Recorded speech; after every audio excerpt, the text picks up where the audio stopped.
I had a knock on the door one day from a friend of mine, and he was doing something at the time which was called process serving. And that's basically for a lawyer, they'll want you to find somebody and hand them usually a court summons, that kind of thing, so that you've personally served it.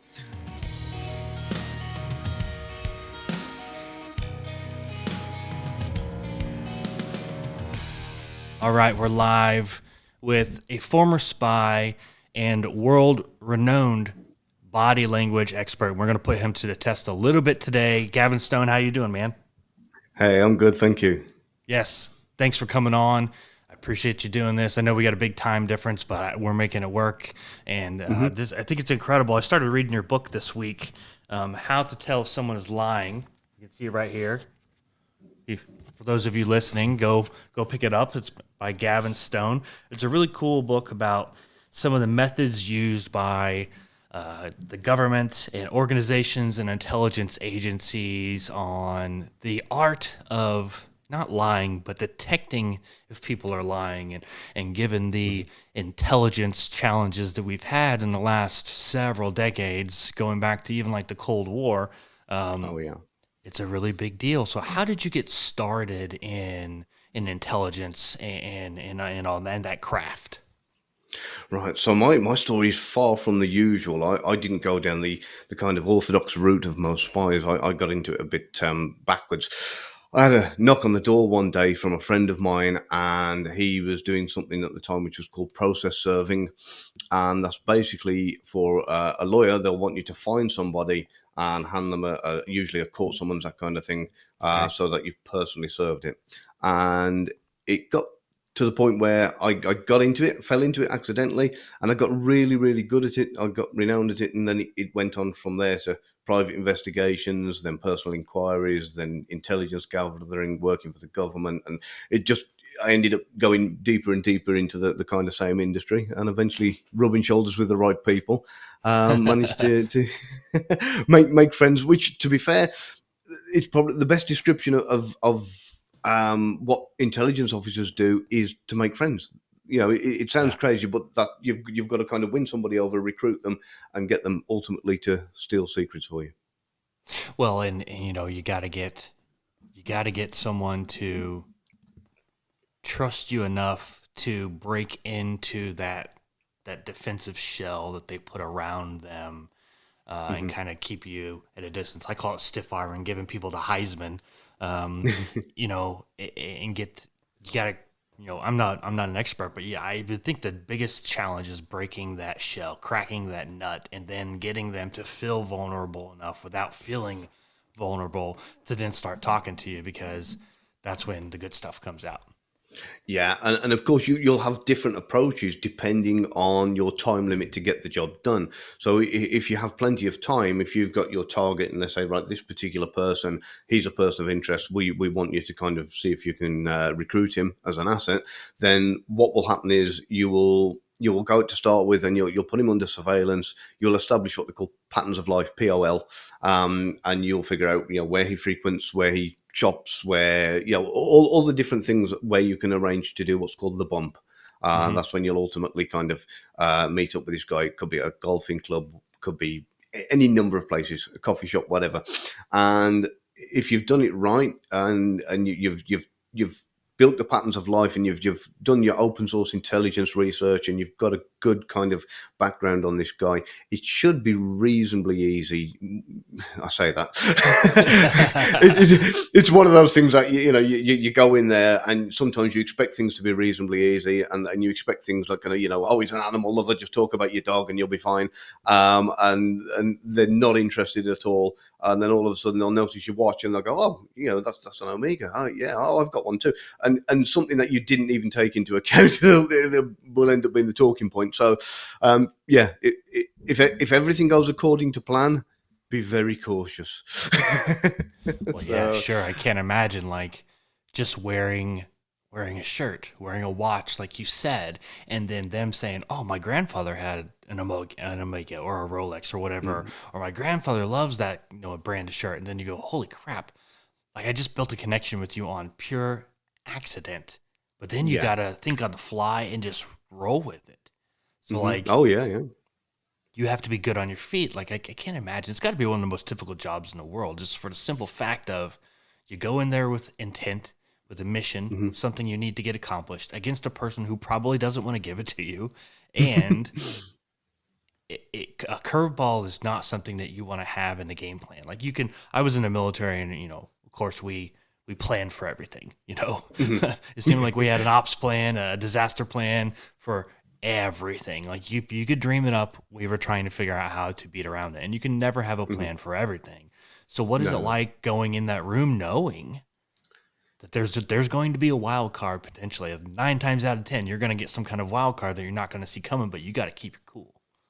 Oh yeah, and of course the first few times you do it, it's extremely daunting, and Yeah. you have to kind of you have to kind of reframe it a little bit rather than going down the road of I'm going to go out there and I'm going to pitch this guy and I hope it all works and what if he says this and I plan for that. You go in there and you go, I'm going to offer this guy an opportunity. I'm going to go in Hmm. there and give this guy a chance to do something really, really wonderful and make a friend and build a relationship. And if you go in with it with that reframe, rather than you're going in there trying to get something from them, but you're going in there trying to offer them something and give something to them, then all of a sudden it changes the dynamic a little bit and it makes it just a little bit easier. Not less pressure, but kind of just Sure. changes the dynamic enough to ease the tension a bit. Well, I like that approach that I'm giving him an opportunity. And Hmm. it's different than going in there and saying like, how much does Hollywood get it right? You go in there and they beat on the table, slap the file down and and all that. Like obviously it's exaggerated Hollywood Yeah. BS, but like how often in your experience watching some of these movies does Hollywood get that interrogation, that That first side of it. meeting correct? Yeah, there's this thing with Hollywood where they give the impression that assets and recruits are treated like scum. Like you will give us this and you will do that for us, and we will expose you with these photos of you dressed Yeah. in women's underwear or whatever. If you if you don't do the job, But and of you're course, right. yeah, and it's one of those things that that's the compromise side of things, and truthfully, it's very seldom done because what you've got when that happens is somebody's reluctantly working for you. So most intelligence agencies don't want to go down the route of compromise. It has been Okay. done, but it's not favourable. Most of the time, we're looking for what motivates that person, and if we can find what motivates that person and offer it to them, as a reward for kind of helping us out, that's when things will change dramatically and you'll get them on board. Hollywood, it's great poetic license, and let's face it, the films that we watch, the Mission Impossible style films, they're great because of the action and the adventure. Oh yeah. But the truth of the matter is, if you're jumping out of buildings and smashing through things on motorbikes and in high speed chases with explosions and guns going off through Moscow, you've got the job wrong. Yeah, it's great film. Like it's great entertainment. Like I Oh love the yeah. Mission Impossible movies. I love the Bond Mhm. movies, like the Jason Bourne movies. Like you can name a whole list of them. Like Mhm. they're great, but you just kind of do wonder like how often is that correct or is it movie theatrics? And I could see where walking into a room and of course you'd immediately put somebody on the defensive if you say, we know you have this. You're going to give it to us. And oh, by the way, this file right here has a bunch of pictures of you, with your mistress or dressed in Mm. women's underwear out on Friday nights, blah blah blah blah blah. And you just try to really leverage them. Well, I'm not talking to you. I'm certainly not Exactly. talking to you because I'm not admitting to none of that, whether it's true or Mhm. not. I'm not Yeah. giving you anything because I'm going on the defensive. So, um, when did you as a professional realize, okay, I have a really big knack for this. I've got something special that I'm good at this. That I could do something with this. When was that moment for you where you were like, "Oh man, It, this it, is it this is kind of game changer for me." it didn't really happen. So it was really, really weird because the whole thing was almost like a ladder. And, like I say, when I started off doing the process surfing, I got onto that and into that. And again, this was one of those things, like I say, it happened by accident. A friend of mine knocked the door. He said, "Can you help me find somebody?" I said, "Yeah, sure." And I did the job. It took me, less than a day to do the job. And I think it was at the end of the month. He came around. He got some cash in an envelope. He said, "There you go." I said, "What's this?" He said, "That's for helping me find that guy." And I looked at this wad of cash in this envelope. I was like, "Okay, you got any more of them people you want finding?" And and of course, it ended up being something that I thought, okay, that was easy money. So I got into it, and it wasn't until I got to the next level, as it were, the next rung on the ladder, when somebody turned around and said, "Hey, you're really good at this. Do you reckon you could try that? We've got somebody who's a missing person. Can you find them?" And I'm like, "Okay, I'll give it a go. If I can find people to kind of get court summons delivered to them who don't want to be found, then I can look at missing persons." So I went down the missing persons route. And again, when I got to that rung of the ladder, I was just doing, to me, what I thought was naturally part of the job. And then, after doing that for a short while, someone said, "Hey, you're really good at this. Do you want to try that?" And so each time, I didn't actually realize I was any good at any of it until I got to the next level, and then looked back and went, "Oh yeah, I was pretty good at that. I did did a good job." So, and that pretty much happened right to the end. Right to the very finish, when it got to the point where I was no longer working in the field, and the superiors above me turned around and said, "Hey, you've been really good at this. Do you want to train people? Do you want to become an instructor and teach people how to do the tradecraft, how to do the surveillance, how to do the close protection and that side of it?" I was like, "Oh, okay, yeah." And so it's just like kind of, I've never woke up one day and gone, "Hey, look at me, I'm amazing." And it was just looking back, I'm going, actually, I did a pretty good job. I've got a couple of claims to fame. I've been hired for penetration testing and never failed to get into a building or a compound that I've been hired to get into. When it comes to people tracing, I've never ever failed to find somebody I've been hired to find. So those are a couple of little bits. But that being said, I'm now very picky.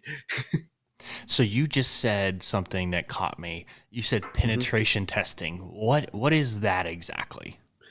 So the new version, a lot of it's done by computer, and it's kind of, there's a cyber version of it. But what I used to do way back, I'd get hired either by the MOD or by private clients to essentially break into the building, whether it was their home, whether it was an army base, whether it was whatever it was, whether it was a corporate building, and they'd say, "We want you to break in, and then when you've done it, tell us how you did it, so we know where our security weak spots are."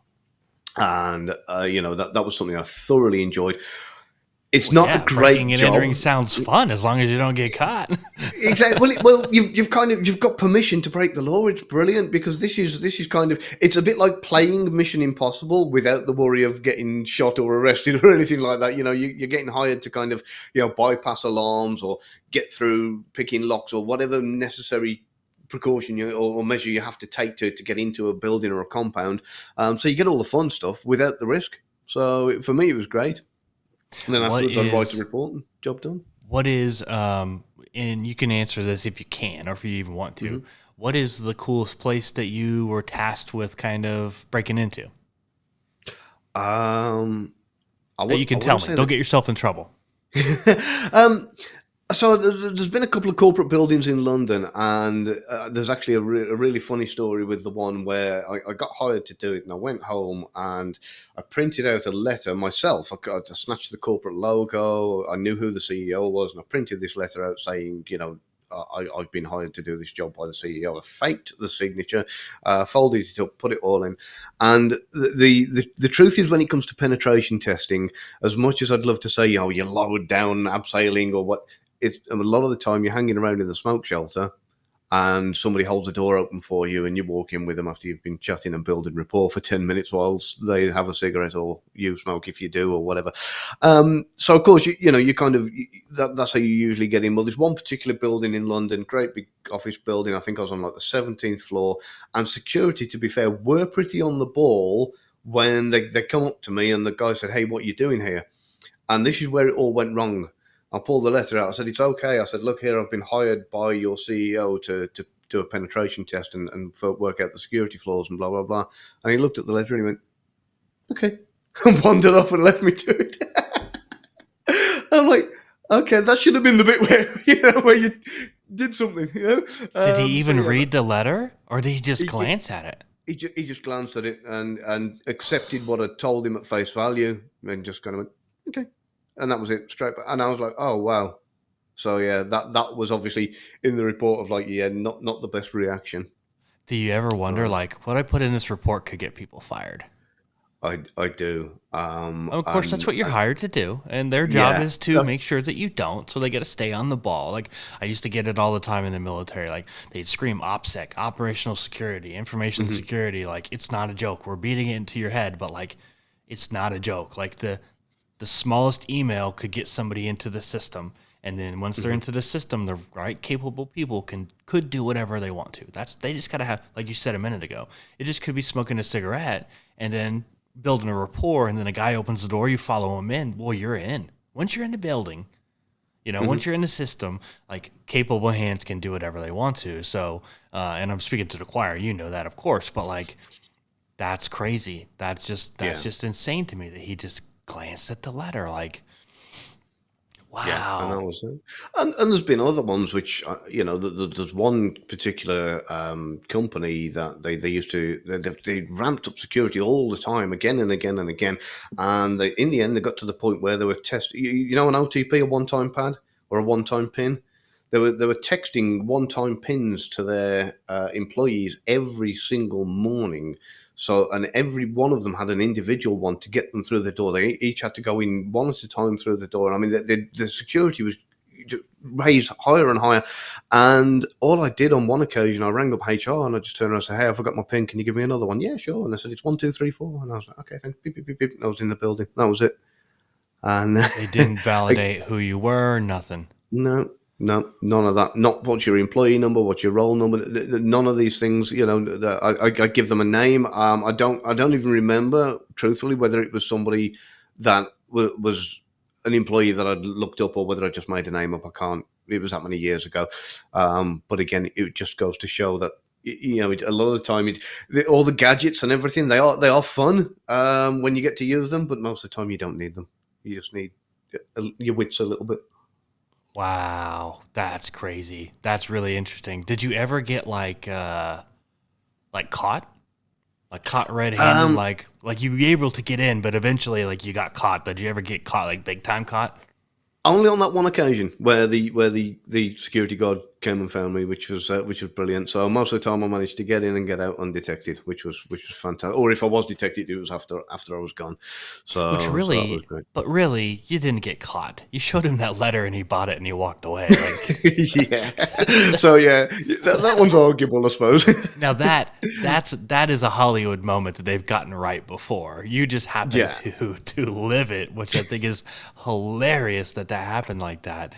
Mhm. when did you when did you kind of come up with the idea like I'm going to I've been doing this all these years. Now I'm teaching and training and mentoring.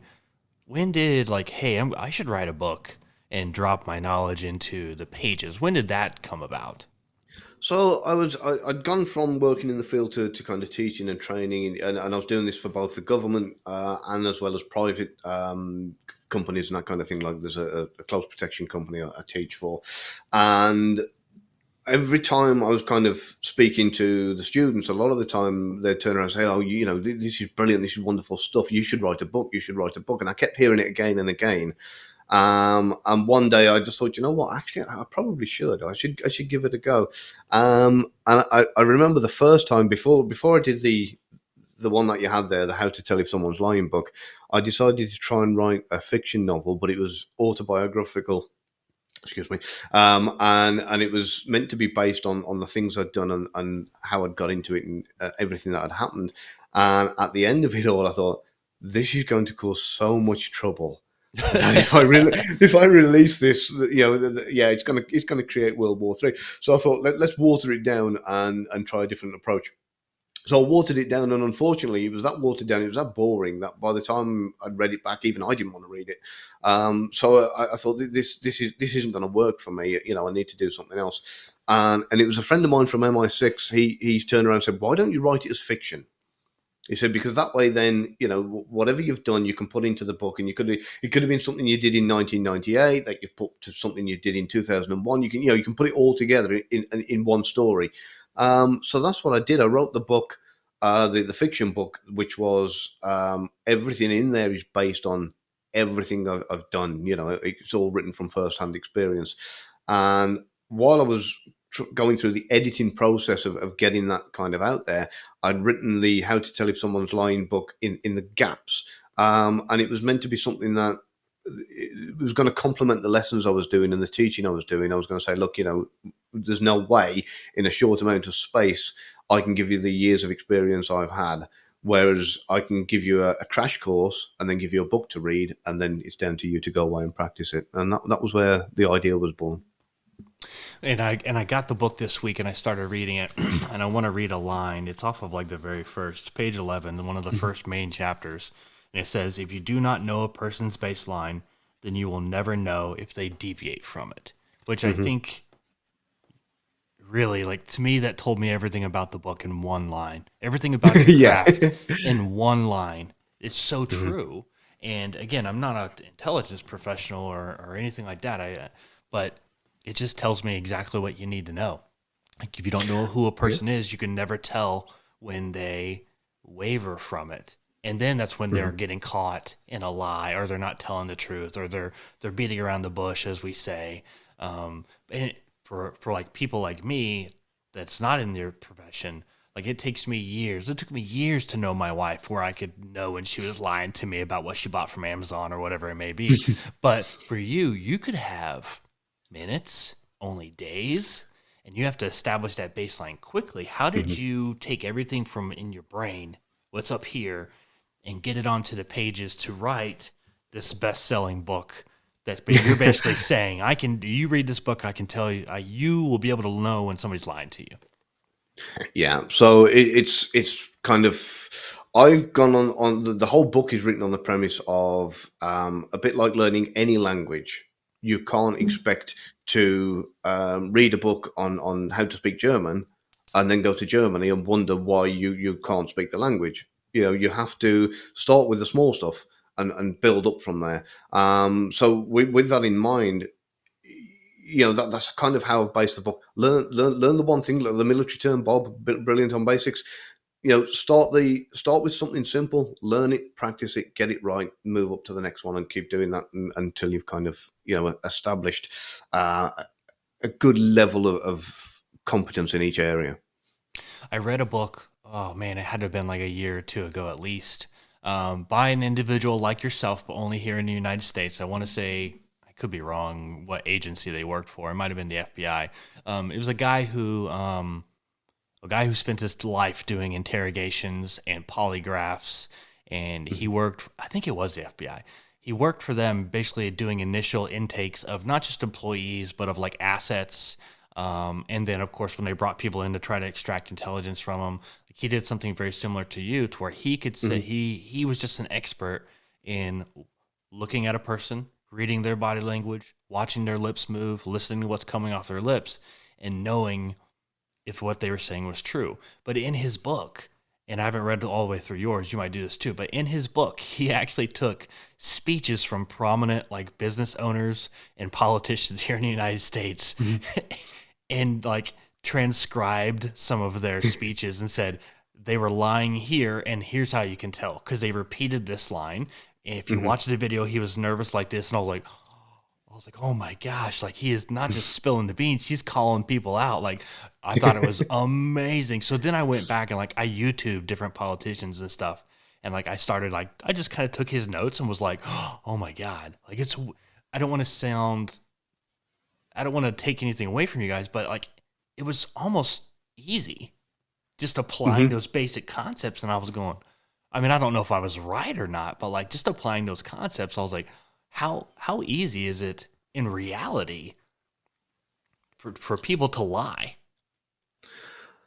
People are brilliant at lying because of the fact that people lie so much. You know, we do it every day, and not necessarily in a bad way where, you know, it's we and I mentioned this in the book. You know, if you've seen the movie Liar Liar with Jim Carrey, you know Yes. that sometimes you have to lie. You know, you Mm-hmm. can't. You know, it's one of those situations where you go, you look good in anything, darling. You know, Yeah. you can't say no. Your ass does look fat in that dress. You know, so you do have to kind of, we have to lie. We have to be polite. We have to sometimes do what I call white lies, and on average we do it like kind of, I think it's something like 200 times a day. So when you got somebody who lies 200 times a day, that's when you've got somebody who's seriously experienced at lying. And if everybody on the planet is seriously experienced at lying, you've got to get very, very, very experienced at being able to spot it. But like you say, yeah, with a lot of things, when it comes to this game, the whole deception detection, it's like so many other things in life. You can give somebody a riddle and they can sit there and they can't figure it out, and they go, no, no, it won't come to me, it won't come to me. The answer's probably staring me in the face, but it won't come to me. You give them the answer to the riddle and they go, oh yeah, how did I not spot that? And it's very much the same with this book that I've got there, that you read and you kind of, you give people all these signs, and then like when you said you went back and watched the YouTube video and go, yeah, it's absolutely, now I can see it, now I've been told it's obvious. Yes. So it's not easy, but it's learning how to do it and learning when to watch it, and what each thing means for each person. Yeah. So how important is body language? Because a lot of times when we think of lying, we just think of the words that's coming out of someone's mouth, but Hmm. body language sometimes could tell the lie more so than the actual words can. You could just tell that Yeah. they're getting ready to lie, or what they said was just a lie. How important is body language? Body language to me is one of the biggest areas. I mean, I look at several things, as you can see in that book. I'm qualified in psychology. I'm qualified in statement analysis, which is what you were mentioning just when this guy transcribed the speeches. Statement analysis is huge, and I'm happy to talk about that again in a minute. And then body language is something that also comes into play. And if you combine all these factors together to do something, what I've coined the term CCA, combined communication analysis, when you put all of these together, that's when it gives you a real huge advantage. But yeah, body language to me, as that was what kind of got me into everything to start with. How did you get the concepts of body language, which is a very visual thing, into the book to where people could read it and go, "Oh, okay, I know what he's talking about."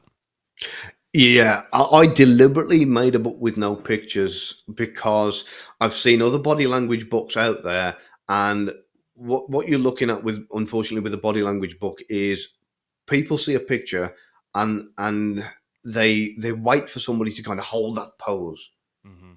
and this kind of thing doesn't happen, or they wait for somebody to be sitting there like that, you know, and Yeah. and these are the things that don't happen. These actions are very, very fleeting. So somebody's talking to you, and you're watching everything. You're watching their head movements, you're watching their blink rate, you're watching their breath location, these kind of things, their hand actions, and everything else. And while this is all going on, you've kind of you're looking at their eyes, and you're baselining absolutely everything, and they don't hold it in a pose like they do in a picture. So I do my best to explain it, and I'll use like an explanation, and I'll just say, if you can imagine when somebody's doing X action, this is what it looks like, and I'll give an example. When you teach, are you worried that if you teach something visually, that that's what the students will lock onto, and like you said, they'll wait for that exact precise moment, and then maybe Hmm. they'll miss over something because they're worried about looking for that precise thing. Like you said, crossing the arms. They're waiting Hmm. for that, but it could be something as simple as an unnatural thing, like they rub their ring finger when they're Hmm. nervous, but they're not looking for it because they're looking for the arms crossed. They're not Exactly. looking Yeah. for that nervous tick or that nervous habit that people tend to do when they're uncomfortable. Well, this is it. And what I'll try and tend to teach people is to, like when we were on about baseline earlier, baseline the person, get to see what's normal for them, and by knowing what's normal for them, you'll know when something's abnormal, and that's when it should stand out. If you're talking to somebody, if it's somebody who folds their arms frequently, for example, and they do it, it doesn't mean anything. But if somebody doesn't normally fold their arms, they're normally very open with their gestures, and then all of a sudden they get to a particular point, they fold their arms, answer a question, and then open them again, that's when it should stand out. And one single action is not something that should be looked at and gone, he folded his arms, therefore he's lying. Yeah, You gotcha. know, yeah, it doesn't work like that. You want a cluster of actions. You want. Usually, I tend to go off three or more. and this can be verbal or physical. It doesn't necessarily have to be something that that they fold their arms, look up and left, and tap their feet. It could be something where they might be speaking very, very deep, and then all of a sudden they'll go, yes, on the day of the fifth, I didn't do anything in that area. What happened there? Yeah. And if they do that while they fold their arms, and that's when you get these cluster of things going on, and you go, okay, something's different there, and that's when you kind of open that bit up and say, let's have a little look at what happened, what went wrong there. I used to think that my wife was just telling me when she thought I was lying, just to call me out on things. And then I've read so many spy books and so many books like yours that I've been like, oh my God, I'm actually giving it away. I am giving it away. Yeah. I do have that rise in pitch or that smile on my face. Like I am giving it away. Like you don't realize how, like we act naturally. So naturally when we say something, it just, your natural movements come out. And if it's a lie, you embellish somehow. You just don't realize how easy it is. Like you said, we lie a couple hundred times a day, and sometimes it's intentional. You need to lie, but you just don't realize like how you're acting. And I think that's maybe the biggest thing, like you said, being a body language expert, and just being able to spot it. So for you, how does this affect like your normal relationships in life? Because you're such an expert at this, and like sometimes like somebody might, hey, how do I look in this shirt? And they go, oh man, you look fantastic, and you just know immediately that was a lie. I look horrible in this shirt, but they said it because they had to. How does that affect like relationships in your personal life? So, I mean, it can if I let it, because I went for a position not so long back. I had 3 high-ranking military officers sitting and they're interviewing me, and they know my background, and they said, look, we feel like we should be sitting on our hands and not moving because we're very conscious of what you can do and what you're trained in, which is very unusual. It's usually the other way around. It's usually the 3 officers and you're in the chair and they're intimidating you, and you kind of feel the one that's uncomfortable. And this was very much the other way around. And what I explained to them was, if you can imagine walking down the road and you see a newspaper stand, you have the ability to be able to read every single word on every single page of the front covers of every single newspaper, all the headlines, all the title, all the words, all the articles, everything. But it doesn't mean you do. It doesn't mean you want to. It doesn't mean you're going to look at it all. And you can quite easily walk past that newspaper stand and not really pay any attention to it at all. So you can choose to not look for these things. But every now and again, you can see a particular newspaper and a particular headline stands out and you go, ooh, that's interesting. And then you'll pay closer attention.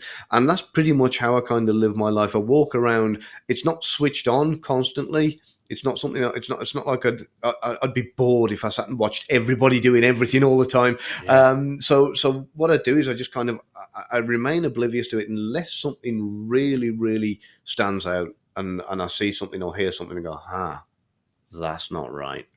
And then then I'll pay closer attention, and usually it's something I mentioned about statement analysis.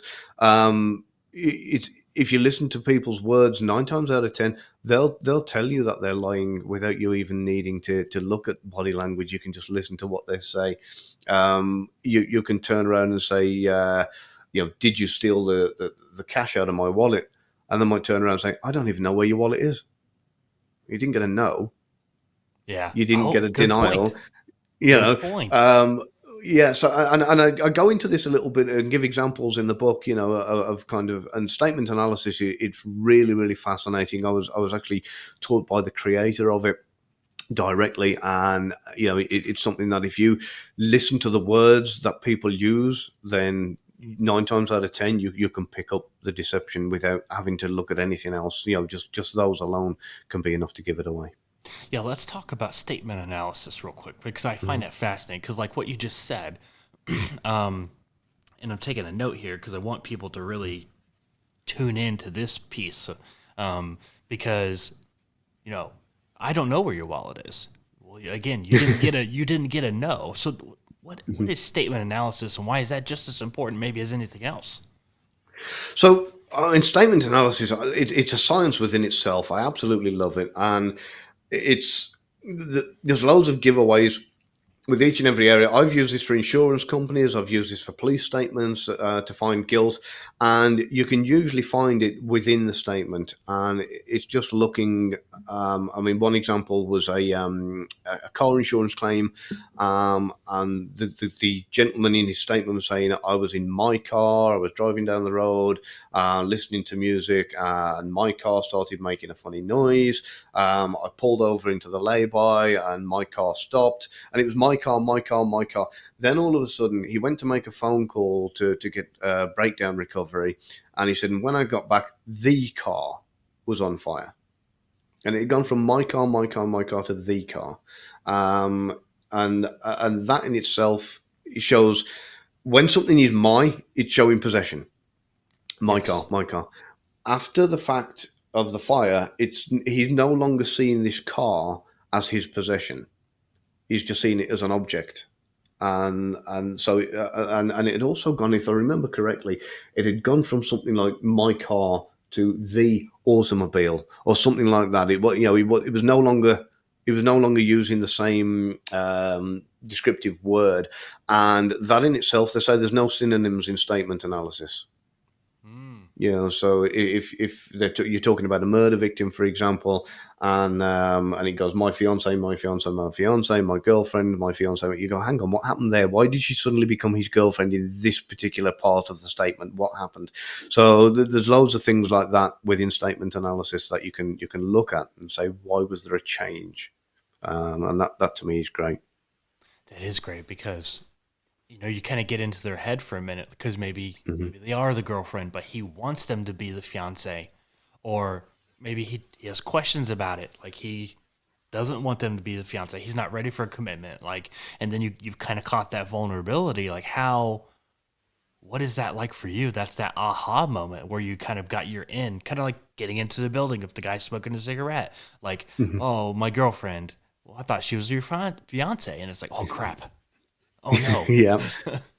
And there's so many wonderful things with this because there's lots of rules for statement analysis, and this is something that you can look at now when you look, say, at your Christmas cards, for example. People people tend to put the order of priority in how they introduce people. Usually, so if ever you're watching like Family Fortunes or something like that. And again, I do go into this a little bit in the book, but you have a woman who turn around and say, "Well, my name's Mary, and I live with my brother Dave and his children, and my children, and 4 cats and a dog and a hamster, and my husband Bob." Then poor Bob, who was introduced last, is right down the bottom of the chain. He means less to her than the hamsters and the brother and the kids and the grandkids, because that's how people tend to kind of, wherever you are in the sentence is usually where they prioritize you in their life. Wow. So, if you're turning around, for example, and you say, yeah, me, my kids, and my husband went on holiday, we went on vacation. It's like, okay. So your kids mean more to you. Whichever way it is, listen to the order that a person comes in the sentence, and you'll learn a lot more about where they are prioritized in that other person's life. Wow. I didn't even think of that. That's crazy. That's blowing my Hmm. mind. Statement analysis is cool. It's something that I definitely want to look more into, especially as you're writing fiction. And you said you wrote some fiction before. I'm trying to write some fiction now. I think that's important too because of the way you can Hmm. word things. You can do exactly that. You can kind of give the reader some clues, and I think that's really interesting statement analysis in the way they do things. So Hmm. again, if you guys don't have the book, if you're listening and you don't have this book, How to Tell If Someone is Lying, here it is right there. Boom. By Gavin Stone. You need to go pick it up because we could probably talk for hours on this because it's very fascinating to me. But what I want to get into now before I let you go is the second to last question by Jeff Circle from the Dossier. We talked about it earlier. Hmm. Here's your question. This is from Jeff Circle, the Dossier. You're ranked number 28 in the world as a body language expert, and you wrote How to Tell If Someone is Lying to share some of the techniques with others. Are there usually one or two things that you immediately look for when you're in assessment mode, or is it rather subjective to the specific individual that guides your evaluation? I remember this question. So each and every time you have to baseline every single individual every time. So there's no one size fits all to body language. So if you can imagine, and this is why there's never been kind of a body language dictionary, as it were. So if it was as simple as, like, every time someone scratches their nose, they're lying, we'd all know, and we'd all be experts at it. So what you have to do is you have to baseline every individual and get what is normal for them. And as soon as you've figured out what's normal for them, you can look at what's not normal for them, and it should be able to hopefully stand out a little bit. With some people, it's more obvious than others, but the majority of the time, it's something you can usually do within a few minutes. The only issue is, and I've tried to explain this to a few people, because this is the bit where people say, okay, so I establish a baseline and then I automatically know when people are lying. The baseline can change depending on the environment. For example, your baseline when you're at home with your family is going to be very, very different to your baseline if you were in a court of law, which would be very, very different to if you were down the bar with your mates having a few beers. So your baseline and how you behave and what's normal behavior for you will also change depending upon your environment. Does that make sense? It does, because I'm going to feel more comfortable here at home than I will Hmm. be in a 5 by 5 white room with a window and a stainless steel table in it while there's somebody from law enforcement standing in front of me. It's a different Exactly. level of comfort, of acceptability, I guess you could say too. So I guess I could have different ways of Hmm. creating my baseline and how I might proceed to lie, because I might feel Hmm. more comfortable lying here in the house, whereas I'm going to be more defensive if I'm in an interrogation room, or if I'm in the presence of law enforcement or somebody of authority. So Exactly. that makes a And lot then of the biggest sense. Well, the biggest needle mover there as well is also the stakes. So this is going again for anybody who needs to kind of or wants to look into this a little bit deeper. I could say to you right now, hey, have you ever been to the moon? And you could sit there and go, yeah, I've been to the moon 3 times. And the reason you could lie without giving any indicators away at all is because there's no ramifications. Okay. There's no pressure. There's no, you're not going to be nervous about it. You're not going to care about the outcome. It doesn't matter. It's not important. Whereas if you're in a police station or you're in a any high stakes situation, and I say to you now, listen very carefully. I need to know: have you ever been to the moon ever in your life? And if you get this wrong, and we've got evidence to show that you have, and you say no, you're going to prison for the rest of your life. All of a sudden the tension is building up. I've got to get this right. And when those stakes are increased, that's when it's easier to spot any tells or kind of red flags, if you want to call them that. Wow. Wow. So what's Gavin Stone got teed up for the future? You got more books, you got more trainings, you're gonna do fiction again. What are you gonna do? Yeah, so I'm working on parts 2 and 3 of the fiction novel, The Unforgiven Spy. Um, Apologies. The fiction novel The Unforgiven Spy has been released. That's doing really, really well. I'm looking at getting that translated into Russian as well later this year. Mm. And I've got parts 2 and 3 underway for that. I've got another fiction novel which has just come out called Questionable Tactics, which it was something that I wrote just to keep writing, just to carry on bringing more out. And I'm also looking at doing either an online or in-person course that is going to be available to the public for the middle of next year. Ooh, I gotta go to that. So yeah, when you get that put together, make sure you email me back and let me know, because I want to go to that. Oh, This is brilliant. interesting stuff. I'd love to attend it just to learn more. So you got fiction books out now, and of course the course. Where can people go to find out more about you, to stay on top of things, and to find out about some of these new releases when the course might come out and all that? Well, I've got a YouTube channel which is Well, basically, if you type in Gavin Stone author into YouTube, I should come pretty much close to the top, hopefully, providing the algorithms haven't changed. And I've got the usual Facebook, LinkedIn, and Twitter profiles. If anybody wants to contact me on any of those, but for following what's going on, generally, the YouTube channels have got a mixture of friends from the intelligence industry and the military and one or two others where we've come together and done some videos to teach kind of spy skills to the public and talk about stories from in the the working world of intelligence. Awesome. Well, thank you so much for joining today. Appreciate it. I learned so much in this 45 minutes we've been talking. I can't wait to dig into the rest of the book. Gavin, again, thank you, man. I appreciate you coming on, taking the time. No problem at all. Thank you for having me.